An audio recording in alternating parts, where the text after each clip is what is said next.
हाँ तो बच्चों देख लीजिए, ये दो चर वाले रैखिक समीकरण लिखे हुए हैं। क्यों दो चर वाले क्यों हैं? क्योंकि इसमें दो चर हैं, x और y हैं। तो a1x plus b1y plus c1 equal to 0, a2x plus b2y plus c2 equal to 0। इसमें क्या है, जहाँ a b और c अचर राशियां हैं, अर्थात ये अचर हैं, ये बदली नहीं जा सकती। और x और y चर राशियां हैं। x y की जगह पर आप m और n लिख सकते हैं, कुछ भी लिख सकते हैं, और कोई अक्षर लिख सकते हैं, इसलिए ये चर राशियां हैं।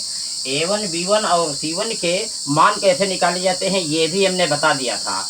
अब दो चर रैखिक समीकरण जब हल किए जाते हैं उसकी तीन शर्तें होती हैं, वो फटाफट हम आपको बता देते हैं। उसी आधार पे क्वेश्चन सब लगेंगे, वो बहुत इंपॉर्टेंट है। नंबर एक शर्त क्या है, यदि a1/a2 नॉट बराबर b1/b2, इनके मान कहाँ से निकालेंगे? जो आपको समीकरण दिए गए होंगे उनसे a1 और b1 और इनके दोनों के मान आप निकाल लेंगे, इस फार्मूले में डालेंगे। यदि ऐसा प्रतिबंध आता है तो इसका अर्थ है कि इसका कम से कम एक हल होगा, अर्थात इसको लगाएंगे तो ये लग जाएगा, एक हल निकल आएगा। कम से कम एक हल होगा, अर्थात अद्वितीय हल होगा। जिसका एक ही हल हो उसको अद्वितीय हल कहा जाता है।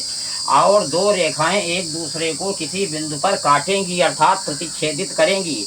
जैसे ग्राफ पेपर पे बनाया जाएगा तो कुछ इस प्रकार से रेखाएं एक दूसरे को काटेंगी, चाहे जैसे रेखाएं काटे, कहीं न कहीं तो एक बिंदु पर काटेंगी।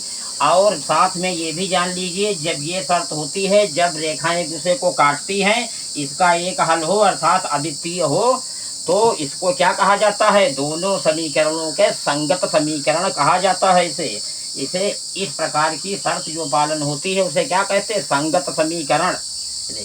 अब ये दूसरी शर्त आप लोग देख लीजिए, दूसरे में क्या है, a1/a2 equal to b1/b2 not equal to c1/c2।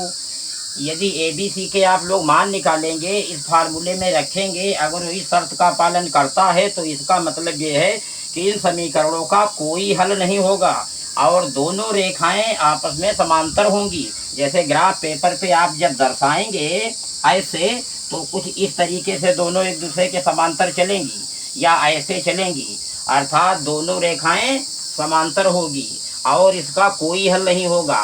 तो वो समीकरण क्या कहलाएगा? असंगत समीकरण कहलाएगा।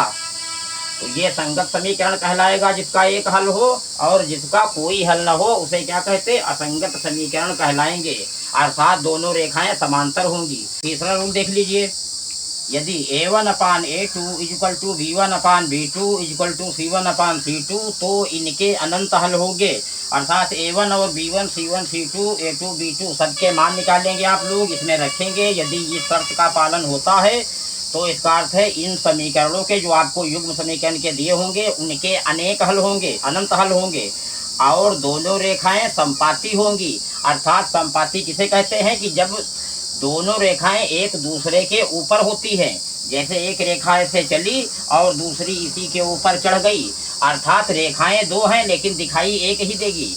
अर्थात ग्राफ पेपर पर जब आप लोग दर्शाएंगे तो दोनों बार जब हल करेंगे तो एक ही रेखा प्राप्त होती है।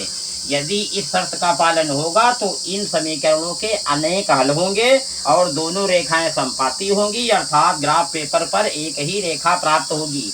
ये तीनों रूल लिखे हुए हैं, यही तीनों रूलों का पालन होगा जब ग्राफ पेपर पे बताएंगे।